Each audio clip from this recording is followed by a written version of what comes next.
पिछली बार जब हम आए थे तो मन में कुछ सवाल थे और मुझे लगा कि पूछूंगी, लेकिन जो भी बैठा था वहाँ पे उन सबने कुछ ना कुछ वैसा सवाल कर लिया था।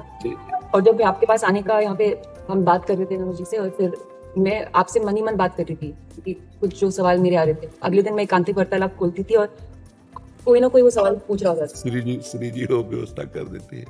मर जी आपका सत्संग सुनते हैं रोज और कहते हैं अपने जीवन में उतारने का प्रयास कर रहे हैं। मर जी एक इसमें था, आप अध्यात्म मार्ग के पथिक हैं और जीवन भर आपने प्रेम मार्ग और ज्ञान मार्ग में चरम सीमा प्राप्त की। आप एक संसारिक जगत में अपनी मेहनत से या अपने कर्मानुसार उच्चतम वो प्राप्त किया। अब इसमें सबसे बड़ी बात देखो, हम साधना करके लोगों को प्रसन्नता दे रहे हैं, प्रसन्नता ही तो दे रहे हैं, और ये पूरे भारत को प्रसन्नता एक खेल में देते हैं।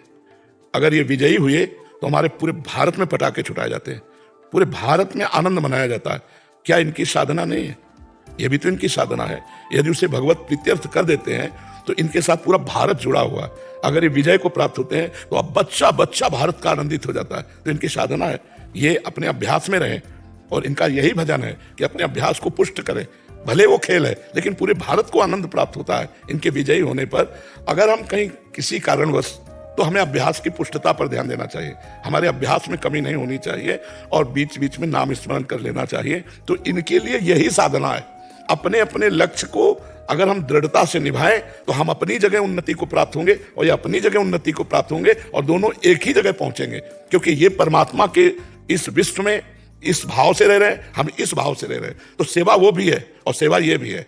ऐसा नहीं कि केवल परमात्मा की चंवर डुलाना ही सेवा होती है, अलग अलग सेवाएं होती है। तो इनको भगवान ने खेल सेवा दी है। अगर इस सेवा में प्रवीणता पूर्वक ये संसार को सुख पहुंचा रहे हैं और नाम जप कर रहे हैं, तो ये भगवान की सेवा ही कर रहे हैं। जी इसमें कभी तो एक सफलता मिलती है, कभी असफलता। हाँ, इसमें थोड़ा गंभीर रहना और असफलता में। हाँ, इसमें सुख दुखे समय कृपा लाभा लाभो जया जयो, भगवान ने इसीलिए कहा है।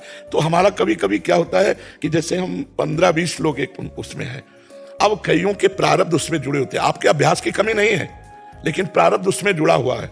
अब अगर उसमें अशुभ प्रारब्ध ज्यादा जुड़ गया, क्योंकि विजय उनकी भी होनी है ना, तो आपका अभ्यास फिट होने पर भी आपको हार जनित दुख देखना पड़ेगा। जिसमें प्रारब्ध भी प्रारब्ध, बिल्कुल प्रारब्ध, अभ्यास की कमी ना होने पर भी प्रारब्ध फेल कर देता है।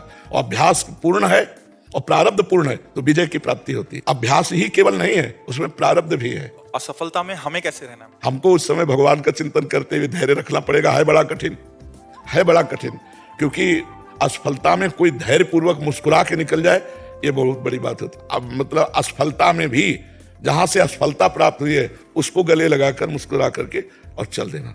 भगवान देते हैं वो क्षमता। असफलता ही सदैव नहीं रहेगी, दिन नहीं रहा तो रात कैसे रह सकती है। हमको धैर्य पूर्वक भगवान का स्मरण करते, पर है बड़ा कठिन, क्योंकि जो सफलता में सम्मान मिलता है तो असफलता में सम्मान तो नहीं मिलता। बहुत बहादुर हैं ये लोग।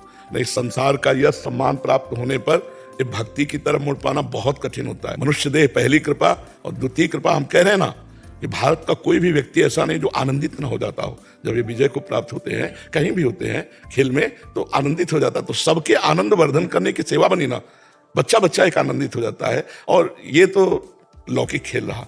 खास बात जो इन्होंने रहा कि भगवान की प्रेम लक्षणा भक्ति। अगर इस खेल में हम जीत गए तो सदा सदा के लिए जीत जाएंगे, हम सदा सदा के लिए विजयी हो जाएंगे। इसमें प्रधान बात है नाम जप। जितना अधिक हम उठते बैठते नाम जप का अभ्यास करें तो हम आगे बढ़ जाएंगे।